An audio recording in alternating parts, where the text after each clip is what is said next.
Ningizimu Afrika, Mzansi, sanibonani, nginibingelele kuphi nakuphi la enibukele khona-ke makuthi-ke usuku lakho lokuqala uyithola-ke uhlangana nalo mbukiso. Ngicela ungalenzi iphutha kusekhaya la, subscribe kwi-channel, ulike i-video ebese-ke uciphiza i-notification bell. Wenzelani? Wenzela ukuthi-ke mangifaka i-video wena-ke bese-ke uthola i-notification, then ngokushesha bese uyangena kwi-video uyayibuka sekwi-Chande TV.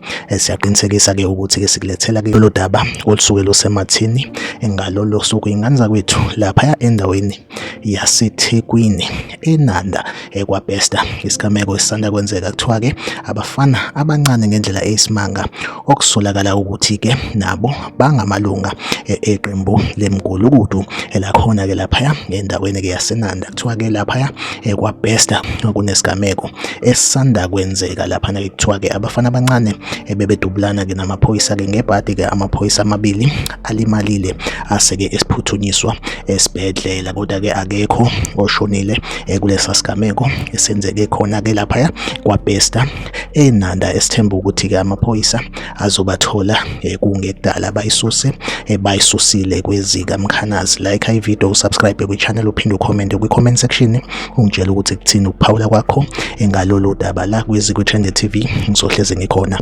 ngulethela-ke indaba eyisematheni usuku nosuku. Asihlangabezane kwi-video elandelayo.